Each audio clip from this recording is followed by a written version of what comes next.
Hi everyone, I'm back to read Chapter 2 of Josefina Saves the Day, a summer story, Book 5 from 1824, and we're going to read Chapter 2. It's called Heart's Desire. This is the day I'll remember as long as I live, thought Josefina. She was holding Tia Dolores' hand, and she gave it a squeeze. Tia Dolores smiled down at Josefina's glowing upturned face. Any minute now, Tia Dolores said. They were standing in a crowd that had gathered in front of the palace of the governors in Santa Fe. Everyone was waiting for the wagon train to pull into town. Any minute now, thought Josefina, with a delighted shiver. Any minute. Soon after dawn, while the air was still cool, Josefina and her family and one of Abuelita's servants had walked into Santa Fe. Abuelita had stayed home because she didn't like crowds, but everyone else was eager to join the people gathering to see the wagon train. All along the road, they saw tents that had sprung up overnight. Indians had come with pottery and blankets and horses to trade. Fur trappers had come down from the mountains. Soldiers had come from their fort up on the hill. People had come from villages and ranchos for miles around. They all gathered in the plaza. That was the place in the center of Santa Fe. Even the long, low adobe buildings built around all four sides of the plaza seemed to lean forward expectantly, looking for the wagon train. Josefina had never seen so many people. Words in different languages swirled around her in a confused jumble, until suddenly she heard one shout above the others. The wagons, the Americanos! The wagon train is here, someone called out. Then many voices rose up together in a roar. Church bells rang. Josefina's heart was pounding. She called out with the others, the wagon train is here. Around Josefina, many people were clapping, cheering, and waving as the Americanos' wagons lumbered into view. But other people were not so enthusiastic. They stood quietly, arms crossed over their chest, watching the wagons with questioning looks, as if they were not convinced that the arrival of the Americanos was a good thing. Josefina stood on tiptoe to see the wagons better, but she didn't let go of Tia Dolores' hand, and she was glad to be safely wedged between Tia Dolores and Papa. The wagons were so heavy they rumbled like the thunder of an oncoming storm and made the earth shake under Josefina's feet. The Americanos driving the wagons whooped and hooted and whistled and threw their hats into the air. They circled their whips and then snapped them so that they made a pop as loud as a gunshot. Wagon after wagon rolled into the plaza. Josefina counted more than 20. Some were pulled by plodding oxen who seemed half asleep in spite of all the noise. But most of the wagons were pulled by mules that pricked up their ears and looked pleased at all the attention. Tia Dolores, said Josefina, look how big the wagons are. The wagons were enormous. Their wheels stood higher than Josefina's head. Some of the wagons were flying a flag different from the Mexican flag Josefina was used to. This flag was red, white, and blue. The flag's stripes and stars looked snappy and clean in the bright sunshine. Josefina thought the Americanos looked cleaned up too, as if that morning they'd scrubbed their faces, slicked down their hair, put on their Sunday best clothes, and polished the dust from under of hundreds of miles off their boots.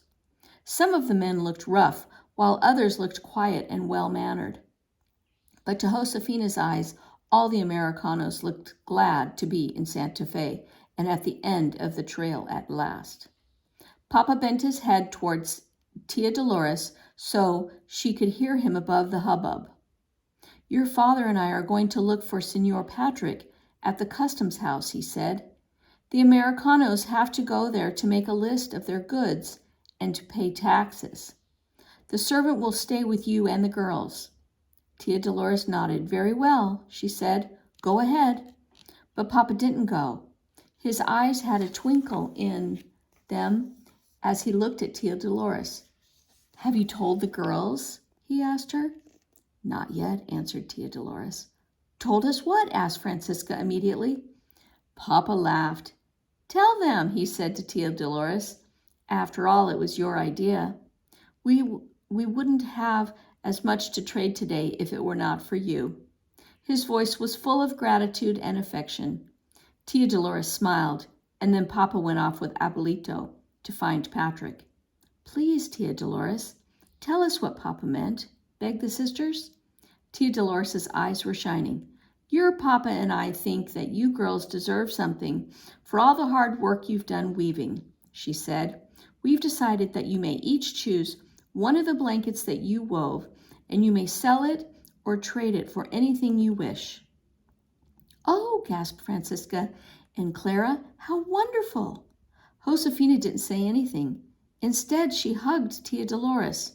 It had been Tia Dolores' idea to weave blankets for Papa to trade for sheep. Josefina and her sisters had never expected to use the blankets they'd woven to get anything for themselves.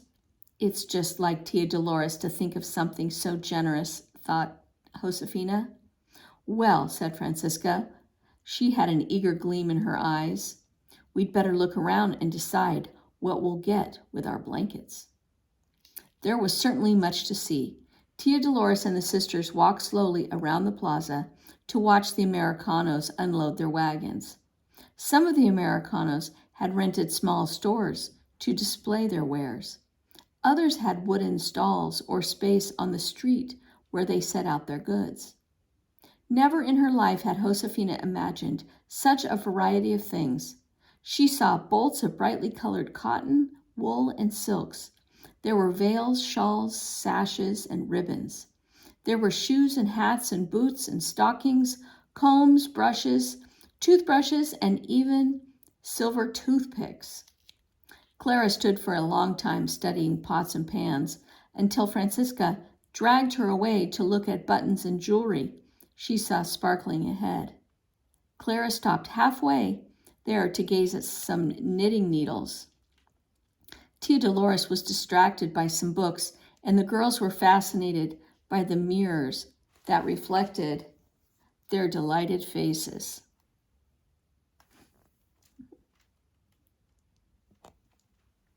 Many people were crowded around the watches and clocks, and even more were crowded around the tools.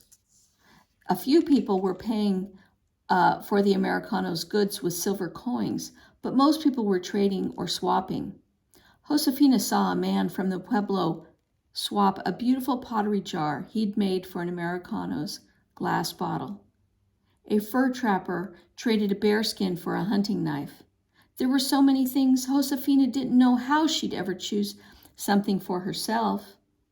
Then Tia Dolores and the girls stopped in front of a trader who had toys among his goods.